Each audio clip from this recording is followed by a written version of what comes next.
Ce que je trouve intéressant dans le terme conservateur, c'est que le conservatisme, même si c'est un terme qui a disparu depuis longtemps de la vie politique française, on le retrouve plutôt dans les pays anglo-saxons ou en Allemagne, ça n'est pas tant un programme politique, une doctrine, qu'un état d'esprit.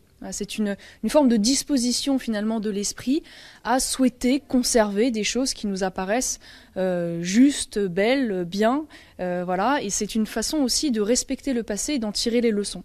C'est une opposition finalement à l'état d'esprit progressiste, qui relève plus d'ailleurs pour le coup de l'idéologie et de la doctrine, mais qui consiste à une espèce de fascination pour l'innovation.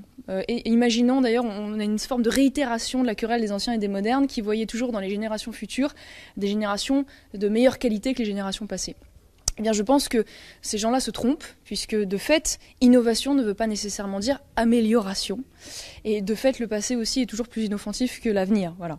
Donc il faut savoir de temps en temps raison garder et être capable de conserver, ce qui permet notamment la cohésion, l'harmonie sociale et puis la civilisation, puisque la civilisation et toutes ses richesses, elles passent évidemment par la transmission, donc la conservation.